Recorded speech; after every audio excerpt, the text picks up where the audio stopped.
All right. Anyway, thanks for coming today, Jim, and taking time to do this for us. Jim's a longtime broadcaster with us. Probably saw his lengthy bio that we had for him. I didn't realize he'd done a lot of that stuff. I knew he was a broadcaster because I always hear him on the air, and TV broadcasts as well. Being in Vancouver here, strong supporter of amateur football. I can't really emphasize that enough. Big supporter, and a big supporter of us as well. He's one of the, because as now as the president for Football Canada, he was instrumental in getting us as the CFOA to be a key participant with Football Canada. So we have a way larger say than we've ever had in the past with Football Canada, and that's very much appreciated. Anyway, Jim, I'll leave it to you. We've got a bit of extra time here, so I'll turn it over to you and let you get going. Yeah, thanks very much, Nigel. And thanks also goes out to Henry for some of the work we've been able to do with him as now the CFOA is an associate member. I'll get into that in a little bit. And thanks also going out to Kelsey Johnson for heading up the rewrite of the rule book. I know that's a massive project for him and his team. Yeah, I was elected as president of Football Canada back in 2019. I'll give you a little more bio information. I've been on the Football Canada board since 2015. Prior to that, I was involved with Football BC on their board for 3 years. There's actually a year in there where I worked hard to work with the group in BC to transition to a new PSO. 30 years in broadcast, writing, and event management. I managed the 2011 Vanier Cup out here in BC. What a fantastic game that was. I've called about 600 games in the Western Hockey League and university football and basketball in Europe, where I worked for FIBA for 4 years. But I think my most ever watched clip that's out there involves badminton, where two Thai badminton players actually had a fist fight and a kicking match in the middle of a badminton tournament that has been viewed 5 million times. So you have to give the people what they want. I was sports director at the #1 station in Western Canada on radio. Produced docs for the CBC, and I've written for 2 newspaper chains. We have working with my partner who contributes to Crown Gridiron Nation, our weekly show on TSN during the fall, which highlights collegiate football and junior football.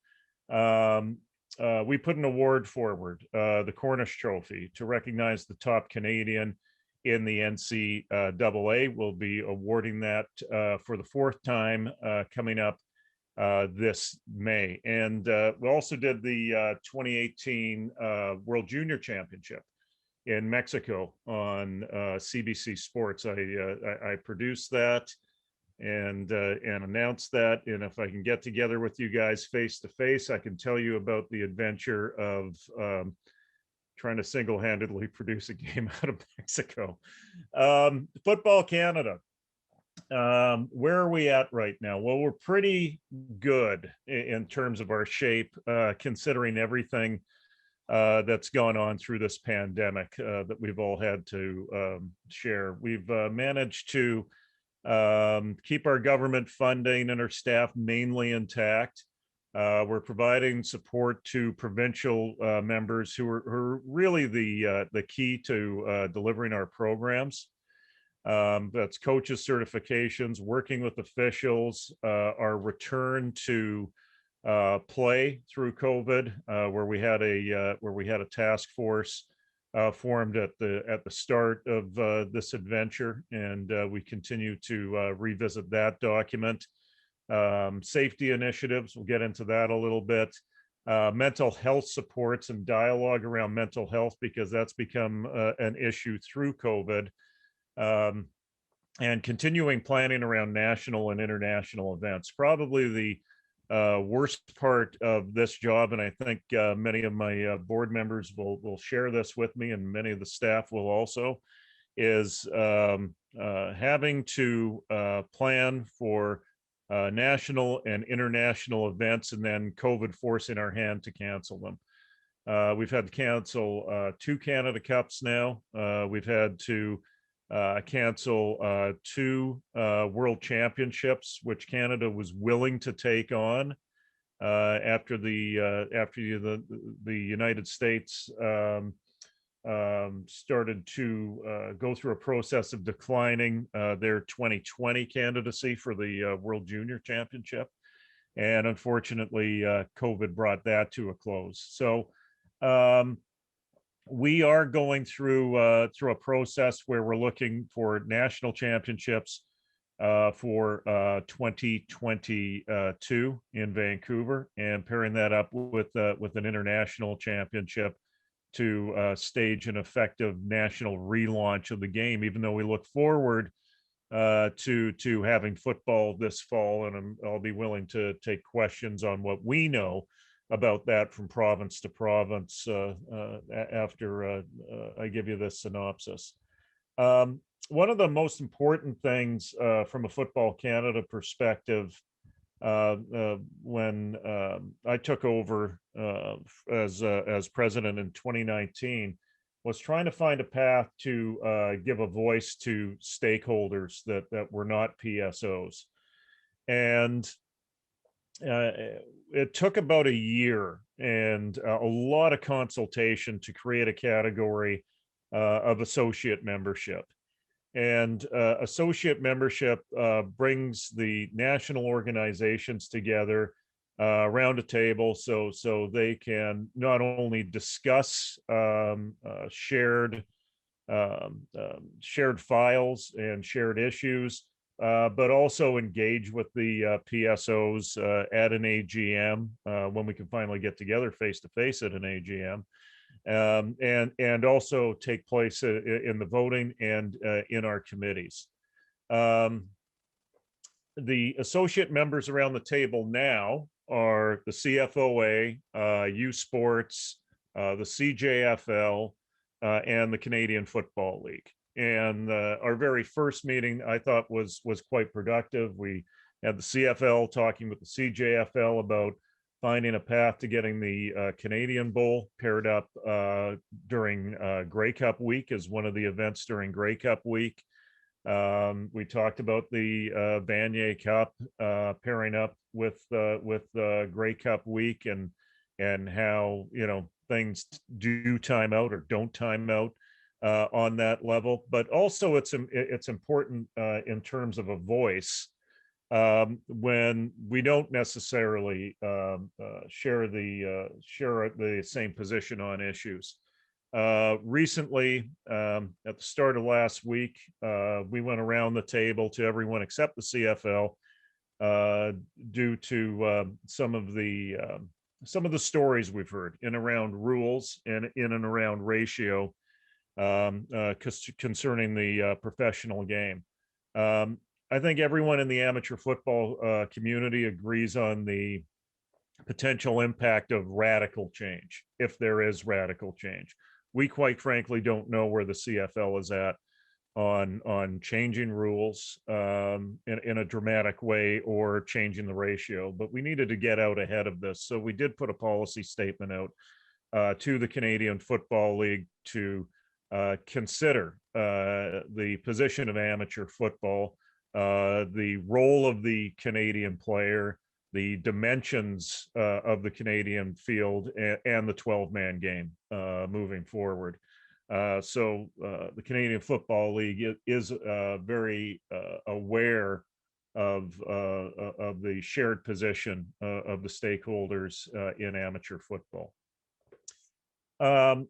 One of the things that we also started in 2019 and have followed through on is that we've reached out to different groups and companies and partners to assist in delivery of services. There's a group known as ENK that has helped us in terms of concussion monitoring and data collection. They also serve on our safety committee.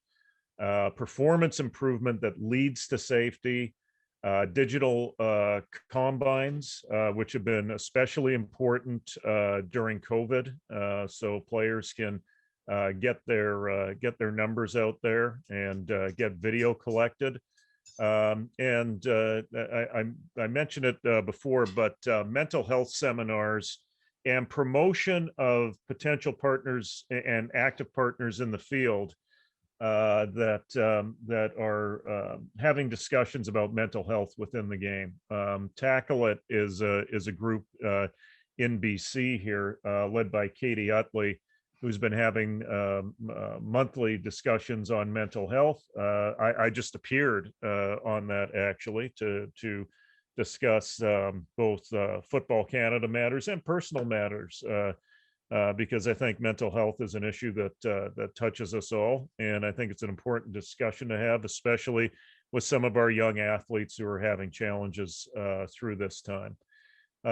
We are looking to work with a broader set of partners moving forward, especially in terms of the performance and safety profiles. One of the initiatives that we finalized in July of last year was our strat plan. So we have a 5-year strat plan moving forward. It does place the athlete at the center of what we do. There are 3 areas that we focused on: football in Canada, within Football Canada, and globally. One of the attitudes that the organization has assumed taking forward is yes, our members are very important to us, but also those stakeholders that are not yet members, we have to reach them because it's important for us to build the game in every form. So when we talk about football within Canada, we're talking about those participants that we haven't reached with membership yet, and they are important to us. When we talk about globally, we want to be a global leader. I brought up the point about organizing World Junior Championships. Well, Football Canada wants to be in the position where we have global events every year on the tackle side. USA Football has and IFAF are emphasizing the flag game, and we can get into the flag game in a little bit as well. Because that's the path towards the Olympics. And we do have an opportunity possibly to participate in the Olympics in 2028 in Los Angeles.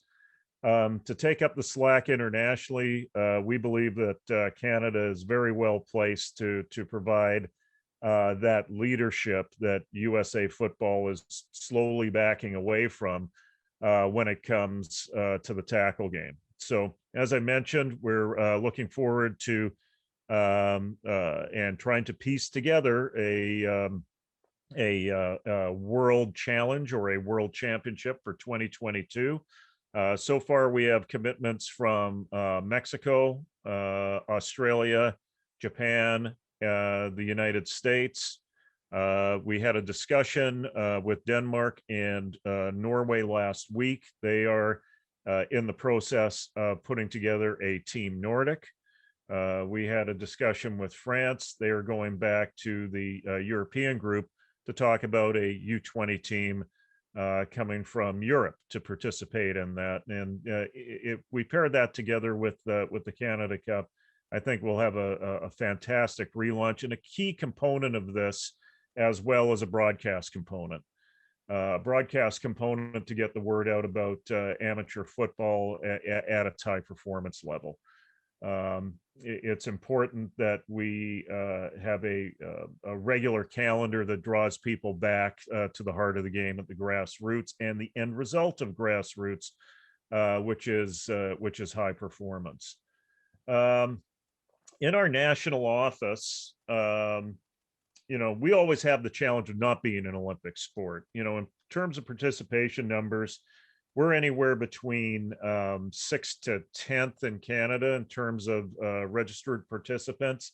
But in terms of funding from the government, we're in the range of anywhere between 60th to 68th, because we're a non-Olympic sport. So I think our staff goes well beyond the call of duty with the hours and dedication and focus that they have. I think a prime example is our latest hiring phase. Aaron Giesler had just recently left to become the executive director in Ontario, which I think is a fantastic move for Ontario, and we can get into that in questions later on. So we wanted to hire someone who was responsible for contact and non-contact. But after revisiting the needs of coaching development and officiating development, we hired an individual out of Regina, Scott Willishan, who has an officiating background and can address issues that the CFOA has directly with the CFOA. So we have someone now who is committed to coaching and officiating development in our office. And I understand that Scott and Henry have been talking. We are in the process of developing a letter of understanding. I had a discussion with our executive director, Shannon Donovan, on Friday about this. It's still in the process, but we have a great deal of confidence that we can find something that works for both parties moving forward. And we do respect that the CFOA is how should I put it, the last of a dying breed in a way. And what I mean by that is most NSOs manage their group of officials. We don't. We respect the status of the CFOA as their own group and their own association. And instead of taking the route of forcing compliance on people, we would much rather have dialogue and consensus with a group like the CFOA moving forward. There are a number of other pieces that we've been working on, whether it's bid process, whether it's the year of mediation and work that we put into Ontario, which I think Ontario is now in a position to start turning the corner. But you know, we want to be in a position where we're very accessible, where we're visible, and I think there are probably a few people on this call that understand that if you want to talk to leadership at Football Canada right now, it's as easy as sending me an email or picking up the phone. There will be somebody on the other end that will answer it and find an answer for you. So with that, I'm happy to take any and all questions, and I'll tell you, if I don't have the answer, I'll go find it for you in the coming week.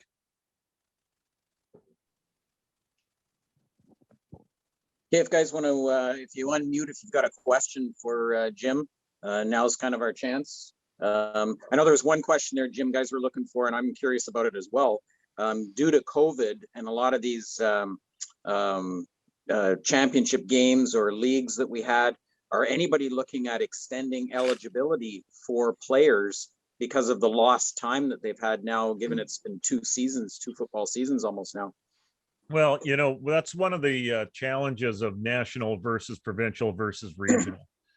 And it really comes down to the managing bodies of the provinces or the leagues to make those decisions. The provinces are very important in that they're the ones that deliver services and deliver those things on the ground. So as much as I'd like to give you a single answer that covers all 10 provinces and everything that works in those provinces, it comes down to how the PSOs want to pursue it. I will say that, for instance, with the Canada Cup, you know how you have plan A, B, and C? We were actually around H or I trying to pull off the Canada Cup this year.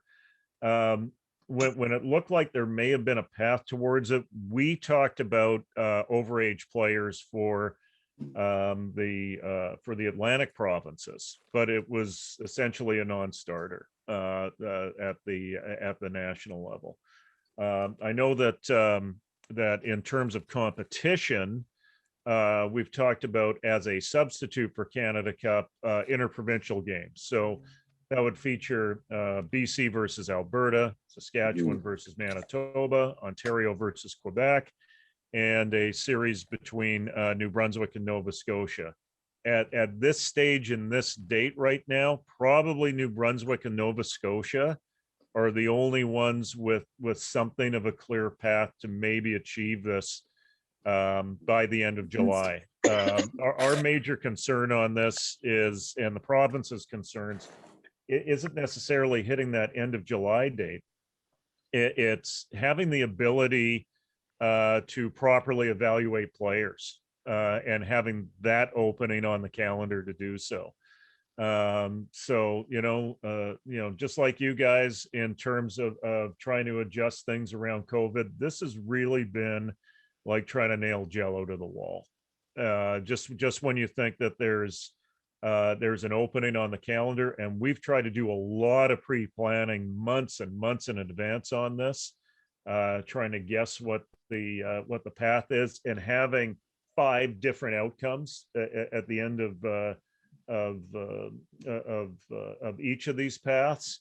It's really been impossible to predict. So if you're looking for guidance right now about outcomes, I'd reach out to the PSO in your province to try to get some sort of indication.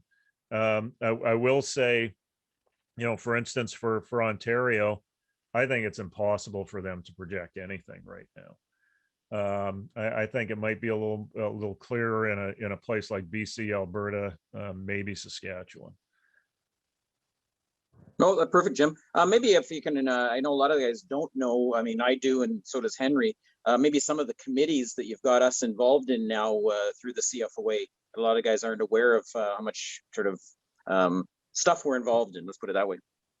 Yeah, the rules committee and the safety committee are 2 key things. I think everyone around the table here is well aware of the rules committee. One of the reasons why I was insistent upon associate membership for the CFOA is that I don't believe that you can have a complete discussion about player safety and the administration of player safety without the officials being fully immersed in that planning discussion around safety committee. And Casey's presentation was a clear illustration of that.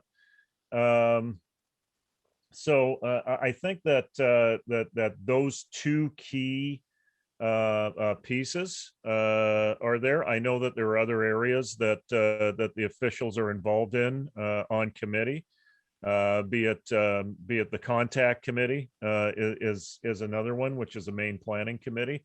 And I will say the one clarion voice on our board of directors is Jim Fowler, who's made some great contributions for us, and who we've leaned on also for legal advice. So we are surrounded by officials at Football Canada, and that's good because they keep me on my toes. Because after my college broadcasting career, where I called out officials on a number of occasions, now you're surrounding me so you can call me out. If I may say a couple of things. First of all, Jim, thanks for being here today among officials. I think under Jim's leadership, I think the partnership has progressed quite a bit. I know Jim mentioning about establishing the associate membership. It's sort of been talks for a couple of years. It was actually something that for us, we sort of mentioned it to Shannon, talk about, hey, is there a better way for us to be part of the bigger picture That conversation actually took place when we had our conference in Niagara Falls. I think that was about 4 or 5 years ago. And the fact that the new hire by Football Canada, now his title actually has officials development, that's progress. As we continue to work together and officials having a voice in the game that we all love, I think that's important. Having a seat at the table, serving on the contact committee, rules committee, of course, and safety committee, of course, with Jim as well on the Football Canada's board of directors. I think that's, as we go forward, there's a lot more that we can contribute. Even putting something together like the return to play manual for the officials. So for our membership, your continued input is important so we can reflect that and represent you properly in the sort of bigger scope of what the football environment, what you guys want to see. And yeah, so I think it's just very, very positive as we sort of go forward in this process.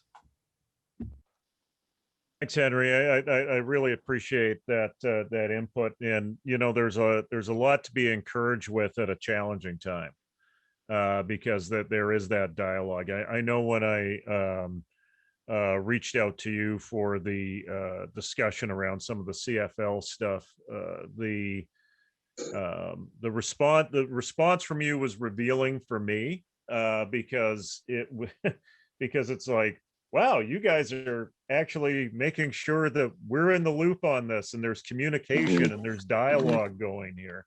And there is, it takes work, it takes time, it takes maintenance, but it's all worth it to make sure that there's an ongoing national conversation. I think one of the and I think everyone here that's been around for more than 5 minutes knows that this sport is very siloed. This sport is in various boxes all over this country. I think one of the biggest challenges for Football Canada, our board, and myself is to make sure that we break down those walls. And two critical areas for us are officiating and coaching, because of the numbers, because of that, we need to attract new blood to both those areas. For instance, it is on the flag side, but over in Nova Scotia, we had worried about registration numbers coming into spring.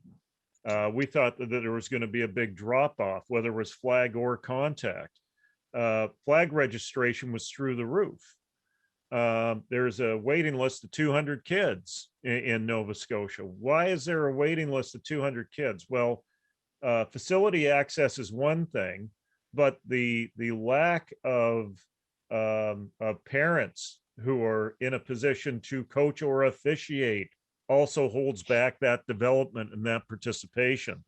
So this is why it's so important to have the officials with a voice at the table, so there is that dialogue, so that when we hit on ideas, we can expand on them together. Hi, Jim. It's Jim Crowley from Sault Ste. Marie, Ontario. Hey. I just wanted to make 3 statements or questions that maybe you can answer. Is one, thank you for doing mental health. As a person who suffers from mental health issues, and I serve on a number of boards in Northern Ontario for mental health and addictions, I really am that's outstanding. Do you have committees that people can join? Like my experience and thing, do you have a mental health committee with Football Canada? Right now, that's something that goes through the safety committee, and Okay. I think if we want to branch out into a subcommittee, that's a different discussion. But I do think that we need to do more.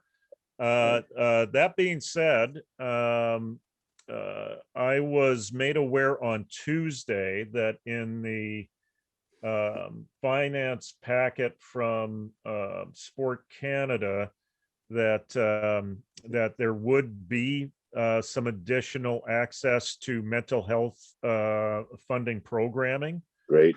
Coming down. So to have that focus on mental health, I think is fairly key. for us especially if there's finance attached to it that we can activate into an actual program.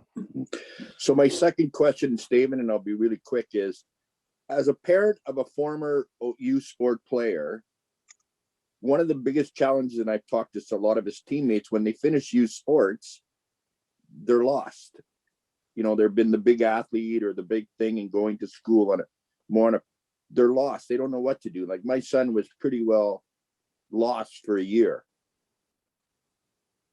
I'm wondering if it's the Football Canada, or Henry can answer this, CFOA, do we have a recruiting process going into the youth sports for a heavier recruiting process to getting some of these athletes that maybe the youth sports officials identify as potential, promoting officiating or promoting coaching?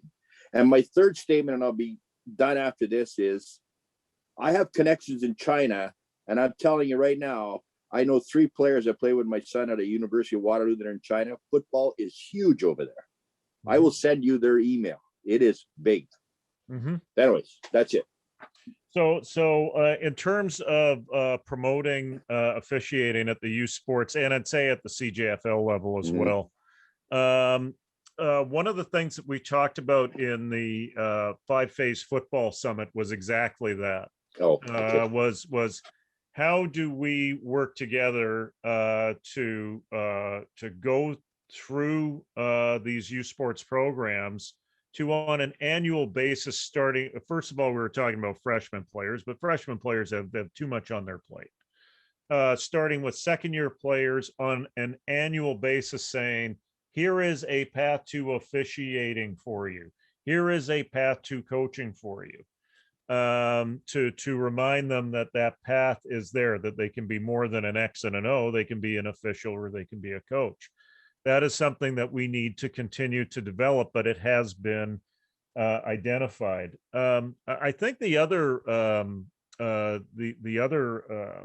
opportunity that exists for officiating is, and this is especially the case in Ontario, is that if you're dealing with a university aged male athlete, they don't want to necessarily start out officiating 10-year-old, 12-year-old kids, but at the conclusion of their football season, when the Ontario Women's Intercollegiate Football League starts, which is that hybrid game that they do, that's a good first step in the January, February, March to get your first initial introduction into officiating. And I've talked to Olivia over at the Ontario Women's group about that. And there are a few players that do engage in that, but I think that's a fantastic opportunity because it's socially driven and it's peer group driven. And when you approach it on those terms,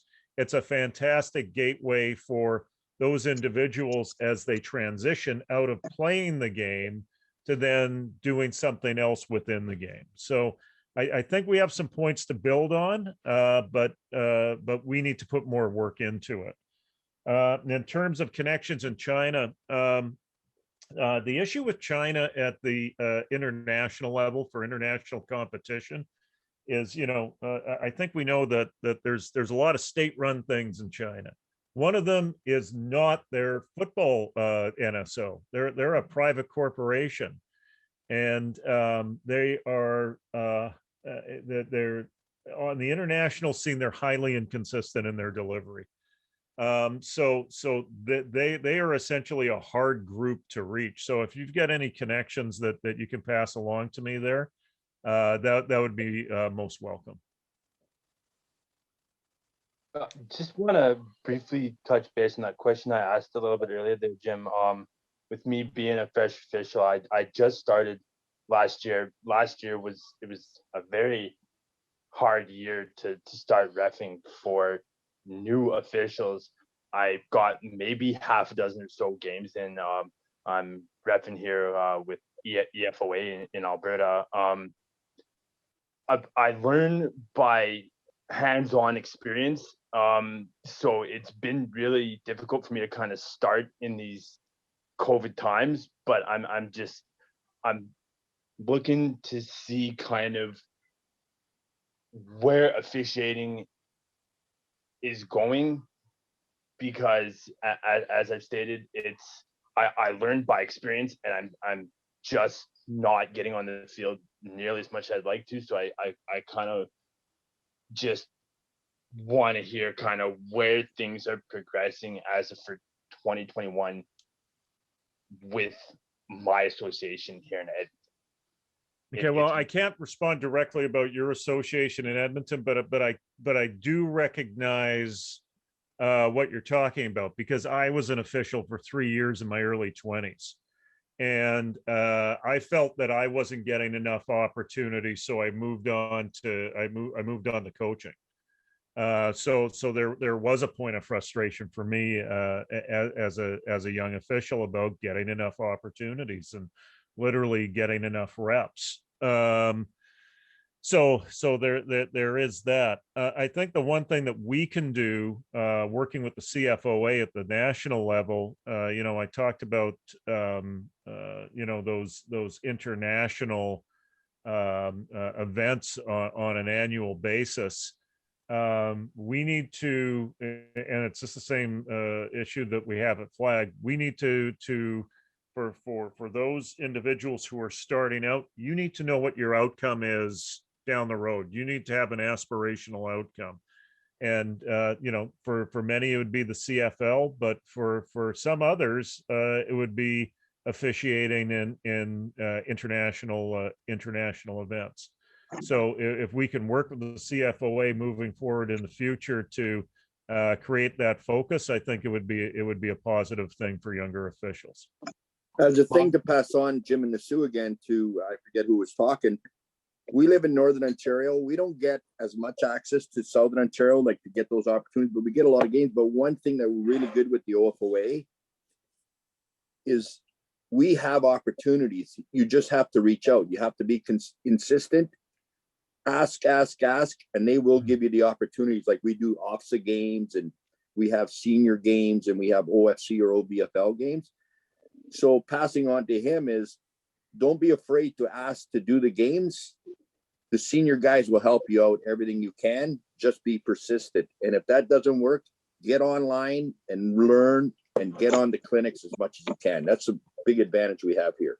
It's amazing what happens when you ask. Yes. I mean, all I can say is no, right? If I can jump in here quick, because we're running short on time. If in 2 minutes, if you can give me a COVID update from a national perspective. Yeah, like I mentioned about our regional games, we're in a bit of a jam right now in terms of trying to stage something for July between the provinces. We do look forward to reactivation of football by the fall. My understanding with U Sport right now is that they will be starting 3 weeks later. At least that's the plan, and concluding with the Vanier Cup on December the 4th. And so they're buying some time in terms of not starting training camps in August, but starting them in and around the Labor Day weekend. I anticipate that in most provinces we should have some form of football in each of them in the fall. Now, what sort of compromises will we have to make? I don't want to guess at this point, but we are structuring things for a fall restart. And I would be remiss if I didn't bring this up with this group right now. And if you have any ideas in and around this, or any great stories around this, I'd like to hear it from this group. Which is on October 15th, 16th, and 17th. We are in the planning stages of launching Football Weekend in Canada. So if there's a great story about an official out there that this group wants to get out during that time, please let me know. Please advise me of it, because I really do anticipate we're going to have football in the middle of October this year. If not, I don't want to think about the alternative. Thanks, Sir Jim. We're running short on time now, but I really appreciate this, brother. Yeah. This has been good, hearing different perspective from somebody outside, our football referee world. But some good stuff, especially the stuff at the end there about the COVID, the mental health stuff you're talking about. A lot of good stuff happening at Football Canada. So again, thank you very much, and we'll see you along the way. And I know we'll be getting. Actually, there's somebody's asking about your email. We'll maybe get that posted as soon as you're gone here. We'll get Barry to kind of send it out to the guys that participated today in case they want to get something to you or have further questions for you, maybe. Sure. I'll be happy to answer all of them. And once again, thanks to you, Nigel. And thanks to Henry for providing some great leadership and being a great partner in football on this.